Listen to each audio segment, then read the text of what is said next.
Сайн мэцгаанууд та бүхэндээ энэ өдрийн мэндийг хүргэе. Цекрум эхлэхэд бэлэн боллоо.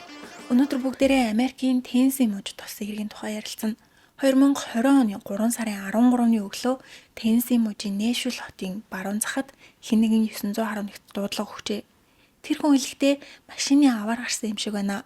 Машин мод мөргөө дунсан бөгөөд дотор нь 2 хүн байна. Хурдан ирээрээ гэдэг. Дуудлага өгсөн хүн тэр айвд барилгын талбайд ажилладаг хүн байсан. Цагдаа нар удалгүй хэргийн газар дээр ирэхэд машин замаас гарч ойрын уруудан мод мөргөж зогссон байв. Цагаан өнгийн Acura седан загварын машин байсан бөгөөд машин доторхыг харахад эрэгтэй эмэгтэй 2 хүн аль хэдийнэ нас барсан байдалтай байлаа. Хурд хэтрүүлснээс болж гарсан машины осол шиг харагдсан. Цагдаа нар энэ 2 хүнийг иргэний үнэмлэхийг шалгаж үзэхэд эмэгтэй нь 33 настай Холли Уильямс, эрэгтэй нь түүний найз залуу 36 настай Билл Уильям нар. Тэгвэл энэ хост яг юу тохиолдсон тухай ярилцгаая. Нэшвилл хот 710 мянган хүн амтай Америкийн том хотуудын нэг. Хөгжим болон шөнийн амьдрал нь хөгжсөн хот. Гудамжаар нь баар, амьд хөгжмийн тоглолт дүүрэн байдаг. Рок, хипхоп, тайчих клубүүд шөнийн цагаар үүрээр хүртэл хөл хөдөлгөөн ихтэй байдаг. Энэ шөнийн гудамжинд алдартай хос байд юм байна. Тэд бол Холли болон Билл нар. Хосууд болцохдоо кино үзэх, дэлгүүр хэсэх, гадуур ямар нэгэн зүйл хийж болцохоос илүү шөнө гарч баар, архины газраар байнга явдаг. Өдөр бүр тэр хаваар явж арх ууж хөгжилтдөг болохоор тэр хавийн баар, шөнийн цэнгэний газруудад тэднийг танихгүй бараг л байдаггүй. Эхлээд Холлигийн талаар яриул тэдний гэр бүл тийм ч амар тайван байгаагүй. Эцэг их нь өдөр бүр хэрэлдэж эцэст нь Холлиг жоохон бахад салхааруулж аав нь түүнийг асран хамгаалахар болсон. Дараа нь аав нь дахин гэрлэж хойд ээжтэйгээ хамт амьдрах хугацаанд төрсөн ээжээсээ улам хөндөрч сүүлдээ ээжтэйгээ харилцаагаа тасалдаг. Холли насанд хүрээд арх уух дуртай болж бааранд бүжгэлж хөгжилтдөг болжээ. Холлигийн амьдардаг газар хотын төвөөс зайтай, уйтгартай болохоор бараг л өдөр бүр бааранд орж бүжгэлхийн тулд Нэшвилл рүү ирж очдог байсан ч эцэст нь бүр нүүж ирдэг. Тэрээр арьс арчилгааны гэрчлэгээ авч салонд хүмүүсийн нүрэнд массаж хийдэг ажил эхлүүлэн тэндээ Мэриг их найзтай болсон. Тэд ажлаа дуусгаад спорт бар руу явж хөл бөмбөг үзэнгээ шар ариг ууж өдөр бүрийг сайхан өнгөрөөдөг. Эргэн тойрны танилуд нь Холлитай хамт байхад уур амьсгал сайхан болж тухтай байхаас гадна бүх хүмүүс хөвгөлтэй байдгаа гэдэг. Түүн дээр ирчүүдийн анхаарал байнга тусдаг бөгөөд бааранд сууж байхад нь ирчүүд тамхиг насан уух юмар дайлж сэтгэнэх тохиолдол их байдаг. Тэр ирчүүдийн нэг бол Билл, машин засварчин. Холлитай адилхан хүмүүстэй уулзаж ярилцсан инээлдэх туртай, ирч хүчээр дүүрэн эрэхтэй байв. Нэшвиллийн баарнуудад хаа сайгүй үдшилгүүд болж тэнд байнга Билл байдаг. Ялангуяа амралтын өдрүүдээрээ очдог баарныхаа хаалгыг онгойлгоход л Биллийн таньдаг хүмүүсийн тэндээс мэдлдэг алдартай нэгэн байсан. Ийм хүн болгоны хайрыг татсан хос яаж яваад машины осолд орсон юм бол хэргийг вилөө мөрдөгч хариуцсан бөгөөд согтуугаар тээврийн иргэсэл жолоодсон зам тээврийн осол гэж үзжээ. Нэшвилл согтуугаар тээврийн иргэсэл барьж осол гарах тохиолдол байнга байдаг учраас мөрдөгч энэ осыг ч бас тэгжээл гэж утсан ч машиныг нь гаргаж ирээ цайдар ажиглахад нэг л сонин гэмт хэрэг шиг мэдрэмж төрсөн. Ихэнх зам тээврийн осол болоход жолооч нь жолоочийн суудал дээрээ суусан байдалтай нөгөө нь зорчигчийн суудал тийм үү арын суудалд суусан байдаг ч Биллийн толгой машины шалан дээр хөл нь машины дээд хэсэг рүү харсан бол Холли арын суудлын шалан дээр. Цагдаа нар суудлын бүс зүгээгүй болохоор машин дотор өнхөрсөн байх гэж бодсон ч цогцыг машинаас гаргахад Билл толгойдоо нэг удаа Холли толгой болон хэвлийн зүүн хэсэгтээ будуулсан байв. Тэгэхээр машины осол биш хүн амны эргээ гэсэн үг. Мөрдөгч хамгийн түрүүнд хосын харилцаа ямар байсан талаар эргэн тойрных нь хүмүүсээс асуухад тэдний хооронд маш их асуудлууд ээжээ. Байнга хэрэлдэж саалж дахиж уулздаг байсан. Тэдний хэдэн удаа саалж нийлсэнийг нь санахгүй байхаар хэмжээний байсан. Билл хэрэг гарахаас хэдэн хоногийн өмнө Холли руу дайрч гэр бүлийн хүчирхийлэл хийсээргээр баривчлагдчихад батлан даалтаар гарч шүүх хурлаа хүлээж ээжээ. Тэдний харилцааг Холлигийн найз Мэри гаднаас нь ажиглаж исэн бөгөөд Холлигийн биен дээрх шархнууд эдгээд дуусгаар дахин шин шарх гарч ирж байгааг анзаарч Холли сал гэж хэлсэн ч тоогоогүй. Нэг өглөө ажилдаа ирэхдээ Холлигийн нүдэн хөхөрч уруулан шалбарсан байв. Мэри чи дахиад зодуулсан юм уу гэхэд Холли зүрхэртлээ авилж энэ удаад би жинхнээсээ салнаа. Өчигдөр түүнийг цагдаад мэдэгдэж баривчлуулсан. Шоронд орно уу яана уу надад хамаагүй гэсэн. Мэригийн нүдэнд найз нь үнэхээр өрөвдмөр харагдаж энэ удаад цагдаад мэдэгдсэн болохоор үнэхээр салхна гэж бодоод тайвширсан ч Оройн нь бааранд ороход Холли Билл хоёр хизээж хэрэлдэж зодтолдоогүй юм шиг эв найртай сууж идэг. Мэригийн хэлснээр хүчирхийлэл нь 1-2 удаагийнх биш, байнга давтагддаг байсан гин. 2020 оны 1 сард Холли дахиад л зодуулсан байдалтай ажилдаа ирээд намайг битгий зогсоогоорой. Энэ удаад би үнэхээр түүнээс салах болно гэхэд Мэри дотроо удахгүй дахиад нийлэх байж гэж бодсон ч энэ удаад арай өөр байв. Юу болсон бэ гэхээр Холлиг зүгээр зодоо зогсохгүй амийг нь тагалж амьсгалж чадахгүй болгож бараг л ухаан алдахын өмнө би л түүнийг тавиад би чамайг хизээ нэг өдөр алнаа. Гэхдээ чамайг алахынхаа өмнө Максыг нүдний чинь өмнө алах болно гэдэг. Макс бол Холлигийн тэжээдэг байсан нохой. Нохоондоо бараг өөрөөсөө ч илүү хайртай гэж хэлэхэд болно. Холли энэ өдөр ажлаа тараад гэртээ ирж нохоогоо дуудсан ч ирсэнгүй. Зүрхэн зогсох шахаж гэр дотроо нохоогоо хайж хаа сайгүй гүйсэн ч олцсонгүй. Гэтэл хэд хоногийн дараа Макс Холлигийн гэрийн ойролцоох замын хажууд үхсэн байдалтай болжээ. Холли уйлж энэ бол 100% Билли эсэрэг гэд аимшигтай уралж дээрээс найсандаа унтчих чадахгүй байлаа. Тэгээд гадна дотор хаалган дээрээ гэр дотроо камер суулгадаг. Ингээд 2 сарын дараа буюу 3 сард Холли Билл хоёр нас орсон байдалтай болсон.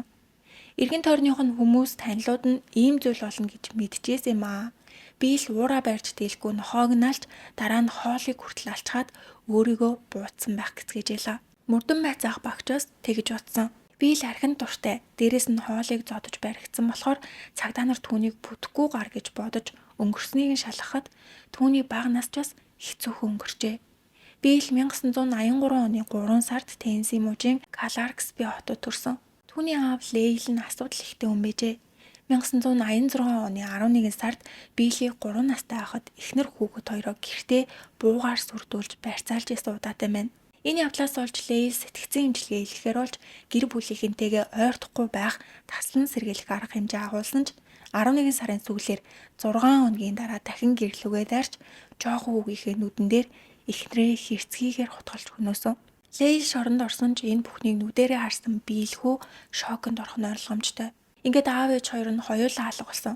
Үүнээс хойш Билл нах зэгчтэйгээ амьдарч азар сайн аламжлуулж амар тайван энгийн өсч олон найзуудтай олж асуудалтай зүйл байгаагүй. Яг л бусад сурагчид шиг ахлах сургуулаад сайн төгсч гэртээ үдшилэг хийсэн. Тэр үед Дэна Джонс гэх эмэгтэй сурагч ирж тэд бие биедээ дурлсан. Биллээс 4 настай дүү. Тэд 6 сар үргэсний дараа Дэна жирэмсэн болж дөнгөж ахлах сургуулийн сурагч байсан Дэна аав ээжтэй юу гэж хэлэх талаараа санаан зовж нүдэн харахуулж исэн бол Билл харин эсрэгээрээ хөлн газар өрөхгүй баярлж илаа. Дэнагийн аав ээж гайхаж цочирсон ч охиныхоо жирэмсэн болсонд баярлаж баяр хүргэдэг. Удалгүй тэдний хөөхөн охин Мэди төржээ. Тэр аавынхаа ганц хөдөлгөгч хүчин байсан ч 5 настай байхдаа гинэд ханиалгаж халуурч эхэлдэг. Эхэндээ ханиад юм шиг байна гэж бодсон ч охины биеийн байдал аажмаар муудсаралаа.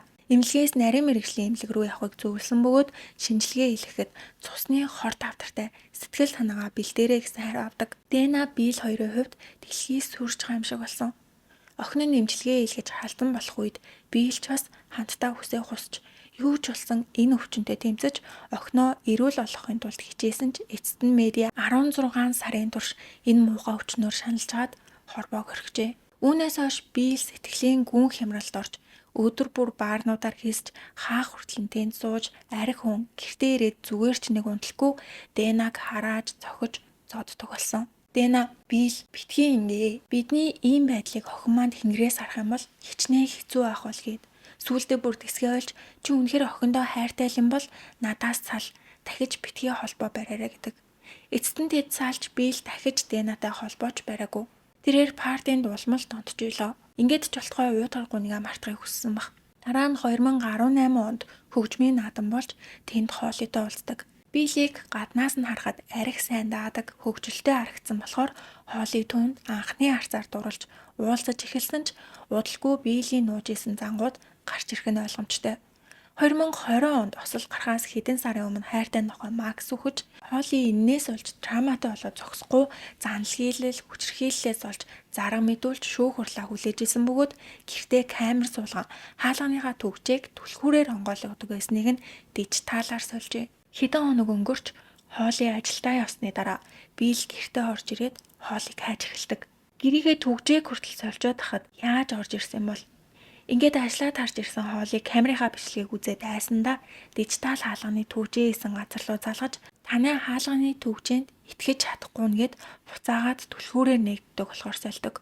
Эдгээр бүх баримтуудыг харсан мөрдөн хайзалтын багийнхан би л хоолыг алахын тулд гэрт нь ирсэн байна гэж утсан ч буу олцсонгүй. Цагдаа нар машинаас хосыг олохдоо машин доторх болон эргэн тойрныг шалгаж нэгтсэн ч буу ятгай зэвсэгч олцсонгүй. Бийл болон хоолын гэр бүлийнхэн оршуулах хослолд бэлдэж явах энэ үеэр цагдаа нар хоолын гэр доторхыг нэгжиж хяналтын камеруудыг шалгадаг. 2 сар доторх камерын бичлэг хадгалаастай байсан бөгөөд 1 сарын 11-нд бийл гэрт зөвшөөрөлгүй орж ирсэн болон хоолыг хаалганы төвчээс толдог газар руу ярьж байгаа бичлэг нь үлдсэн байлаа. Мөн хоолыг өөрийнхөө нохой гүгснээс хойш хизээч бийлтэй нийлэхгүй гэсэн ч тэд эвлэрч юу ч олоогүй юм шиг гэр дотроо явж байгаа бичлэг үлдсэн байв. Үүн дээр нэмээд цагдаа нар бас нэг зүйл илрүүлсний дараа хэрэг цоо шинээр иргсэн. Мөрдөн байцаах баг хэлэхдээ ийм хэрэг амьдралдаа сонсч байсан удаагүй гэдэг. Энэ бичлэг 2020 оны 3 сарын 10-ны үдээс хойш 3 цаг 19 минут явсан бөгөөд осол гарахаас 2 хоногийн өмнө гэсэн үг. Тэнд хар уцтай 2 эрэгтэй хоолыгийн гэрлүү ордог. Нэг нь хар цамц хар малгайтай өтгөн сахалтай. Нөгөөх нь малгайтай цамцтай цамцныхаа малгайг өмссөн байв. Тэд хоолыгийн гэрт камер байгааг мэддэг байсан уу? Эсвэл хэн гэдгийг мэддэхийг хүсээгүй юу? Толгоогоо доош нь бүхийлгэж гараараа нүрээ дарж нуужилаа. Яаж чарсан сэжигтэй харагцсан. Тэд үүдэнд камер байгааг хараад өөр зүг рүү эргүүлэх гэж оролцсон уу? Эсвэл бүр салгахыг хүснэ үү? Камер төрдөг. Энэ үед хоолыг гэртээ байсан бөгөөд нааш цаашаа явж ийснаа саваа шиг зүйлээр хаалгаа дарах гэж оролцсон ч цагдаад мэдэгдээгүй. 40 минут орчим 3 цаг 50 минут үед дахиад нэг эрэгтэй гарч ирсэн. Энэ хүн хар өнгийн бодвол göмсөж чихэндээ AirPod зүүсэн өтгөн сахалтай нүдний шил зүүсэн залуу байлаа. Тэрээр хаалга нүдэж хоолыг асуух зүйл байна гэсэн ч хоолыг хаалгаа нээж өглөхгүй гэртээ байхгүй юм шиг царайлдаг.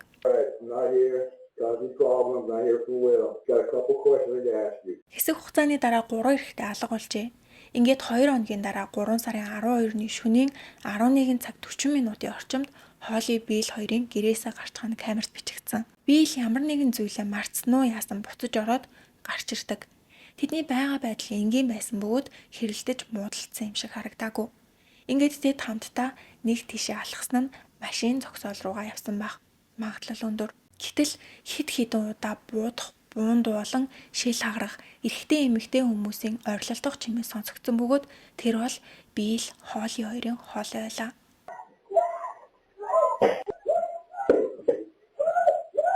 Хоолыг бараг 1 минут орчим хашгирч агаад дуу нь баг-багаар бүдгэрсэн. Энэ үйл явдал 12-ны шөнө болсон бол удалгүй 13-ны өглөө эрт хоолыгийн машин осолд орсон байдалтай олджээ. Мөрдөн байцаалтын багийнхан үргэлж биелийг сэжиглэжсэн ч 3 эрэгтэй гарч ирсэн. Магадгүй энэ 3 эрэгтэй тэднийг машиныхаа найзууд хүлээж гад буудсан байхаа гэж таамагладаг. Машин зогсоол дээр камер байхгүй болохоор яг юу болсон талаар харж чадахгүй ч хоолыгийн гэрийн хаалганы урд дахь камерт бичигдсэн дуу чимээгээр дамжуулан мэдсэн байна. Шүн буун дуу гарч эмэгтэй хүний хашгирах чимээ 1 минут гарan үргэлжилж байхад цагдаад мэдээлсэн хүн ганц ч байгаагүй болохоор цагдаа нар хизээ байна камер шалгаж үзээд л энэ бүхний талаар мэддэг. Хэрвээ хэн нэгэн цагдаад мэдээлсэн бол мөрдөн байцаалтын ажиллагаа илүү хурдан явагдах байсан баг. Цагдаа нар хоолыгийн гэрээ оролцох замуудын камерыг шалгаж хоолыгийн машин зам дээр явж байгааг олсноос гадна машиныг дагаад дахиад нэг хар машин явжээ. Яг араас нь дагж байсан болохоор эдгээр хамсаатнууд юм байна гэж таамагладаг. Ингээд цагдаа нар хоолыгийн гэрийн урд ирж хаалгыг нь тогшсон 3 залуугийн зургийг гаргаж бүх газруудаар цацсан. Нээшвэлийн вебсайт дээр хүртэл гаргасан ч сэжүүр өгөн олдсонгүй. Ровер мөрдөгч зургнуудыг аваад хоолыгийн сайн найз Мэри дээр очиход тэр эргэлзсэн царай гаргаад мөрдөгчөө өмнө нь уулзахдаа танд хэлээгүй үлдсэн зүйл байгаа. Үнэн дээр хоолыг дахиад нэг ажил хийдэг байсан гэдэг. Нүүрэнд массаж хийхээс илүү их мөнгө олдог ажил эскорт буюу биеийн үнэлэгч. Иймэрхүү хүмүүс компанид харьяалагддаг бөгөөд өөр зүйл хийдэм байна. Зарим нь зөвхөн хамт хоолнд ордог, зарим нь гараа хатгуулдаг гэх мэт олон төрлөөдөг гинэ. Хоолыгийн харьяалагддаг байсан компани нь Америкийн том улс төрчид, алдартнууд, компани ерөнхийлөгч нартай болцох үйлчлэл үзүүлдэг юм байна. Тэгэхээр шууд биеийн үнэлдэгэ гэж хэлж болохгүй юм байна л да. Зүгээр хамт кино үзэж, хоол идэж, аялалд явдаг. Хэрэгтэй бол хүүхэд хүртэл харж өгдөг тийм үйлчлэл үзүүлдэг компани юм байна.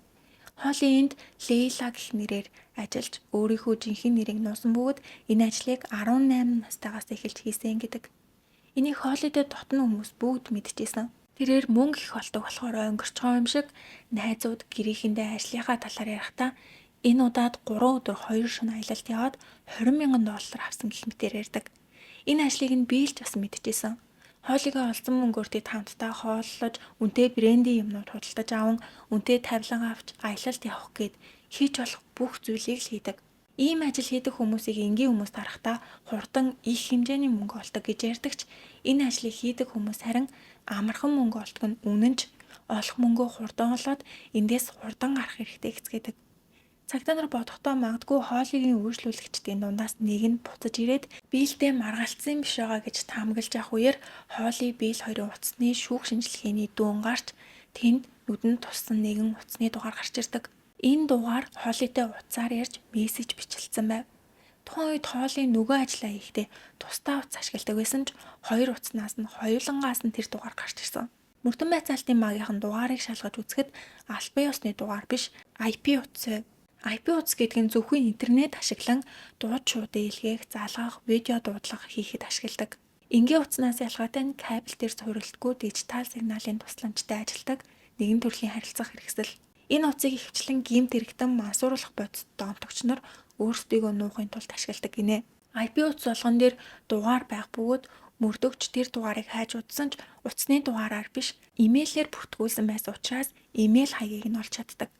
Жими Грин 34 гэсэн аяг байсан. Ихэвчлэн Джеймс гэдэг нэрийг товчилж Жими гэж дууддаг гэж цагдаа нар бодоод нэр хийхэн бодолгүй Google-ээс имэйлийг хайхад яг адилхан имэйл гарч иржээ. ID нь Agent 47. Энийг зарим хүмүүс сонсоод мэдэх байх. Hitman гэх видео тоглоомонд байх хөлсний алуучны нууц нэр нь. Энэ тоглоом дээрх гол дүрийн хийдэг ажил нь хөлсний аллага. Роуэр мөрдөгч энэ болгоныг хараад хэргийг захиалгахт хэрэг байж магадгүй гэж таамагласан. Ингээд IP утсаар хийсэн бүх дуудлагын бичлэгийг шалгаж үзжээ. Утсаар ярих тоолонд IP дугаар үлдсэн бөгөөд тэнд Адам Кэри гэх хэрэгтэй гарч ирдэг. Энэ эрэгтэй хийдэг ажил нь хувийн хамгаалагч. Мөн хоолойгийн гэрийн үүдээр эргэлдэжсэн эрэгтэйчүүдчээс бие хамгаалагчийг харагдсан. Мөрдөн байцаах багийнхан Адам Кэригийн талаар судлахад Америкийн нэгдсэн улсын Тэнгисийн цэрэг байсныг олж мэддэг. Теннесси мужийн оршин суугч биш. Хойд Каролинад амьдардаг байсан ба 2016 онд цагдаагийн дүр хэсгэж буу, бөмбөг, дуу намсгагч, флаш бол буюу эрзэнэн буу гэх мэтийг хууль бусаар авч яваад байрвчлагдаж 4 сар хоригдоод гарч ирсэн. Тэгвэл энэ залуу хоолойгийн гэрт очсон эрэгтэйчүүдийн нэг мөн үү биш үү? Ямар холбоотой болохыг нь олох хэрэгтэй болж Адамын жолооны үнэмлэхний зургийг харж шалгаж үзэхэд хоолойгийн гэрт очсон эрэгтэйчүүдийн нэг мөн байжээ. Роуэр мөрдөгчийн эргэн тойрны цагдаа нар хүртэл яг адилхан байна гэцгээдэг. Одоо цагдаа нар Адамтай холбоо барьсан бүх хүмүүсийг шалгаж агаад Brain гэх хэрэгтэй болдог. Тэрээр мөрдөх агентлаг ажиллаулдаг байсан бөгөөд энэ салбартаа нэлээд алдартай гэгддэг.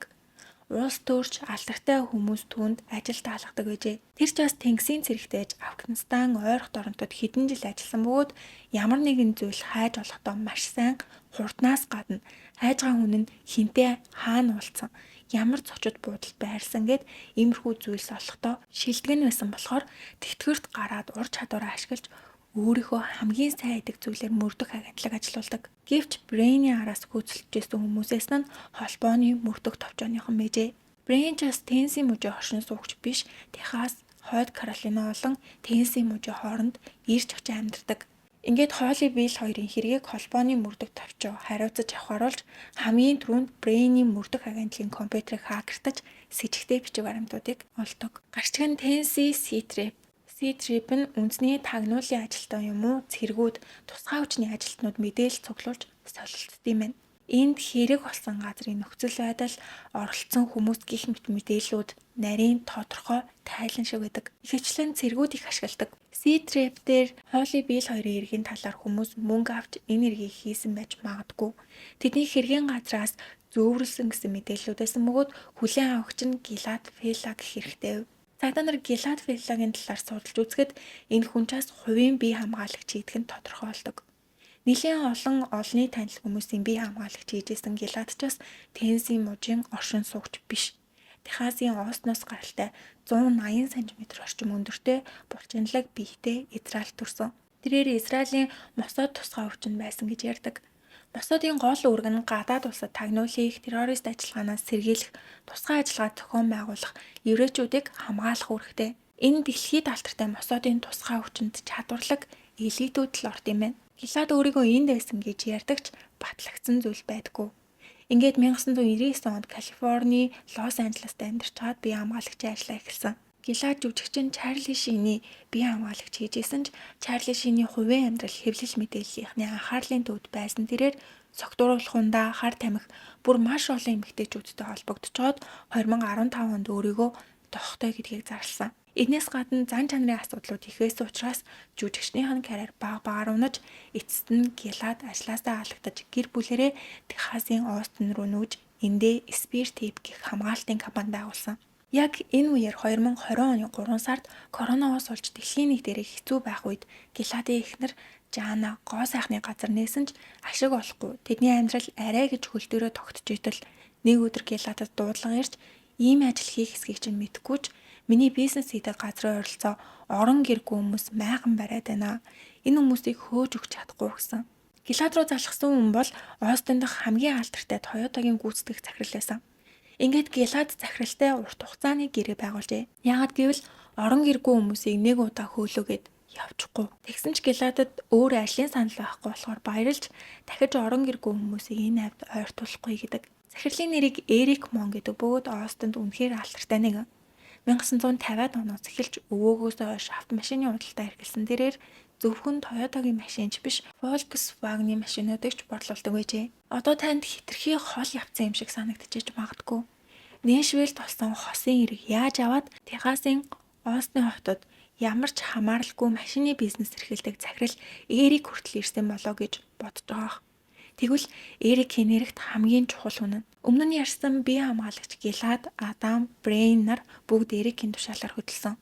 Эрик 1975 онд төрсөн хэрэг гарах үед 45 настай машины зах зээл дээр мэдгүй хүн байхгүй хэмжээний алдартай. Телевизээр Чарльз Мон Toyota-гийн сурчлагаа байнга гардаг байсан болохоор Эрикийг мэдгүй ч Чарльз Мон Toyota-г бараг л бүх хүмүүс мэддэг.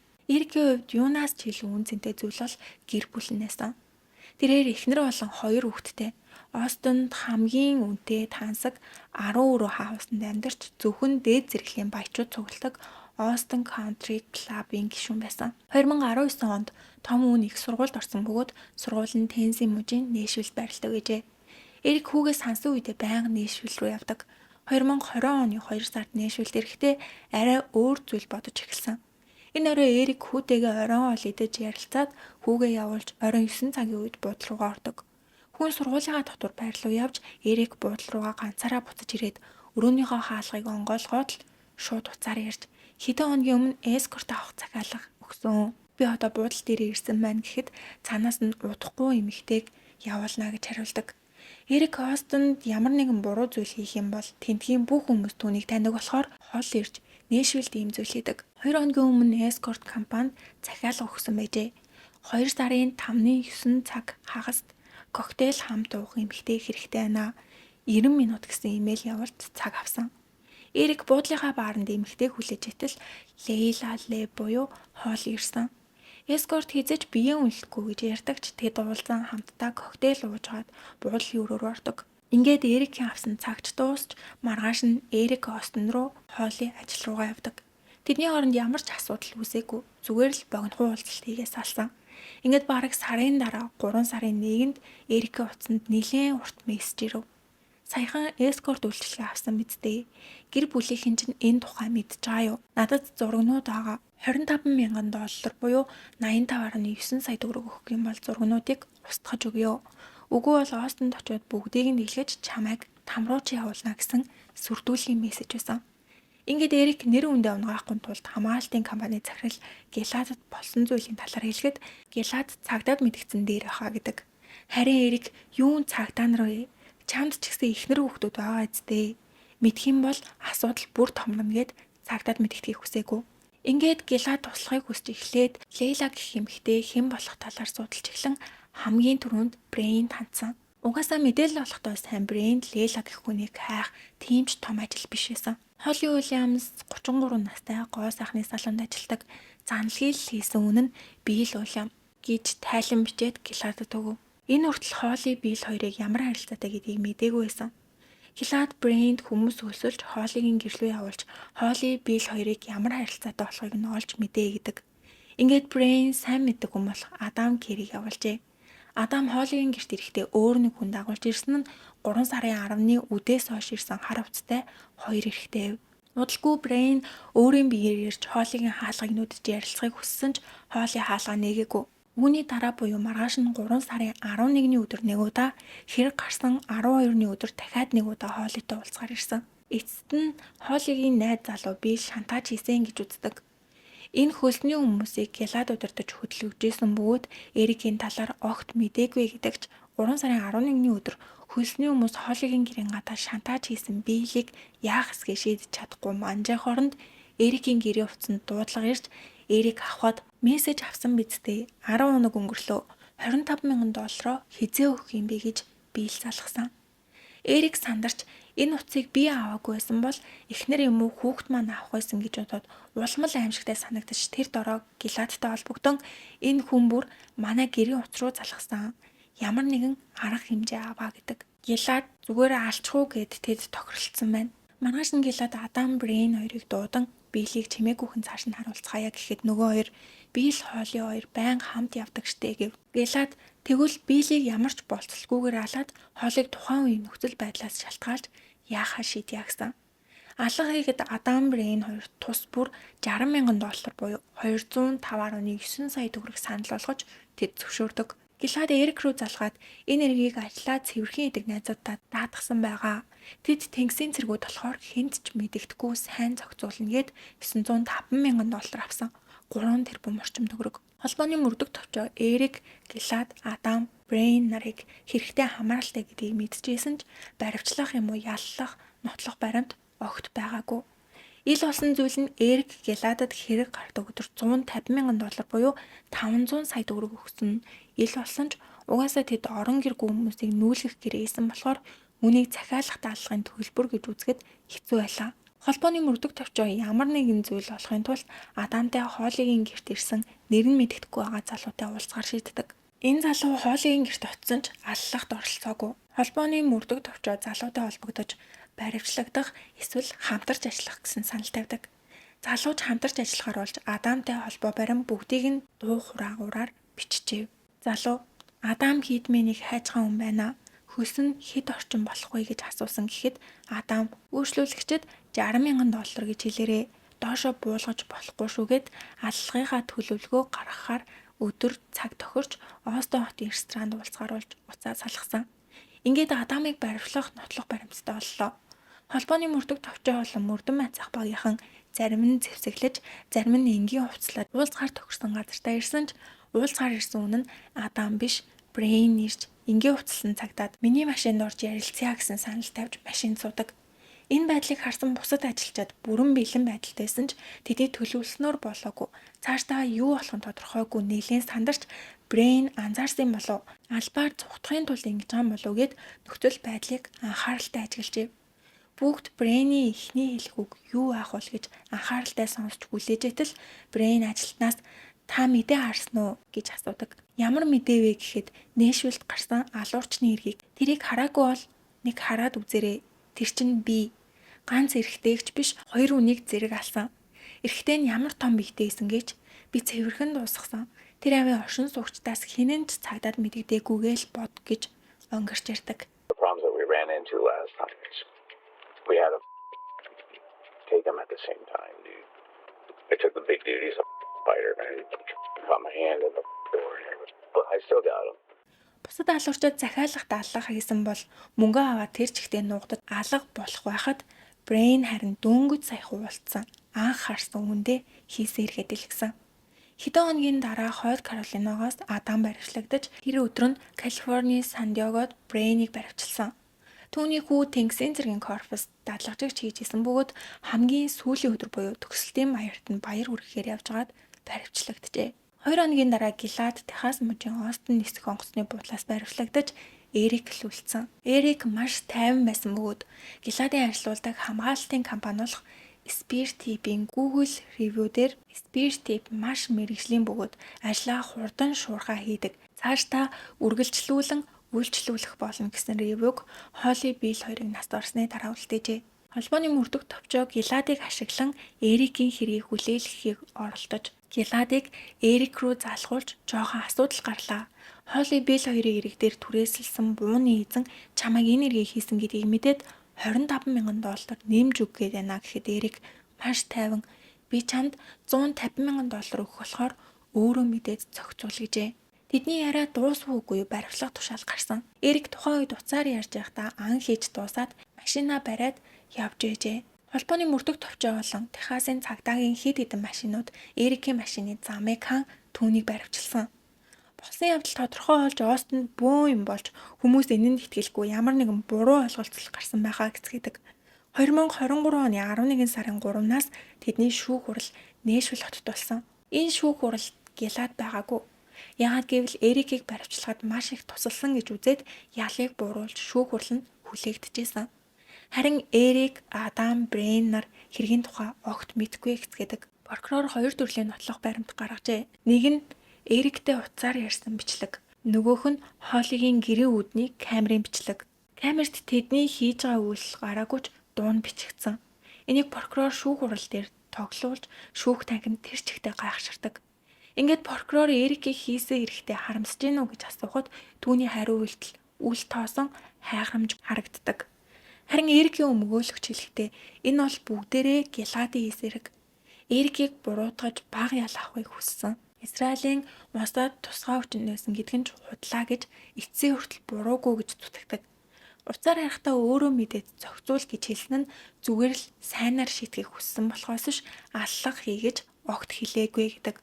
Шүүх хурал 20 гэрчтэй 200 гаруй нотлох баримттай байсан. Дээд шүүхийн шийдвэрээр Брейн хүн амны эргээр гэрээ байгуулсан. Эрик хүн амны эрэгт буруутай. Мөн Брейн Адам нар захиалгад аллах үйлцэн хулгайлах хуйлтаа хийсэн гин буруутай тогтоогдсон бөгөөд яллах тогтоол нарай гараагүй байгаа юм байна. Холли Билл хоёр багаасаа хэцүү амьдрал туулж сайхан амьдрахаар хичээжсэн ч мөнгөний төлөө явсаар ийм зүйл болсон. Холли Биллийг Эрикийг сүрдүүлж байгаа гэдгийг мдээгүй байх магадлал өндөр гэж үзэж байгаа юм байна. Тэднийг хамт Эрикийг сүрдүүлсэн байх гэж бодсон ч тиймэрхүү нотлох баримт огт гарч ирээгүй. Мөн Биллийн сүрдүүлээд байсан зургнууд ч гарч ирээгүй. Дээрээс нь Холли энэ сүрдүүлгийг мдээгүй байсан бол зүгээр л гэрээсээ гарч яваад буудуулж нас барсан гэсэн үг. Ингээд өнөөдрийн бичлэг маань дууслаа. Таалагдсан бол суугтаа лайк болон subscribe дарахаа бити мартаарай. Дараагийн бичлэгээр уулзтлаа. Түр баяртай.